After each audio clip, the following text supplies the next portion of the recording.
Yorùbá o ọmọ aláyé kí ni ṣẹlẹ̀ sí Yorùbá o ọmọ Oòduà o. Yéyéyé àwa náà dẹ́kun ọ̀rọ̀ náà ń bẹ. Yorùbá ń ṣera wọn nítorí owó. Yorùbá ń kíra wọn lẹ́sẹ̀ nítorí ipò. Wọ́n fẹ́ fi fálàdé, wọ́n fẹ́rẹ̀ fẹ́lẹ́ bí. Wọ́n kò lè kó wájà, wọ́n tún kó lóko wá mú. Ọgbọ́n tí wọ́n gbọ́ tó pé wọ́n délé ọlá. Ọgbọ́n náà ló tún padà wá ti dé wọn mọ́lẹ̀ o. Àwọn tí wọ́n ti ń ṣọ̀tá lọ́jọ́ tó ti pẹ́. Tún padà wájẹ ni à ń fọwọ́ sí sẹ́yìn o. Yorùbá yóyóyó bí iná ayé. Yorùbá rúrú bí omi òkun. Yorùbá bàbá ni bàbá ń ṣe. Yorùbá ronú o.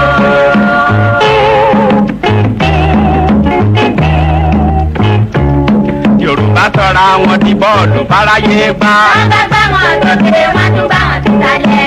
Ẹ̀yà tí ó ti kéré tẹ́lẹ̀ ni wọ́n gbé kúrú. Àwọn tí a lè fẹjọ́ tún ti jẹ ní àtijọ́ Yorùbá jókòó sílẹ̀ rẹ̀gẹ̀dẹ̀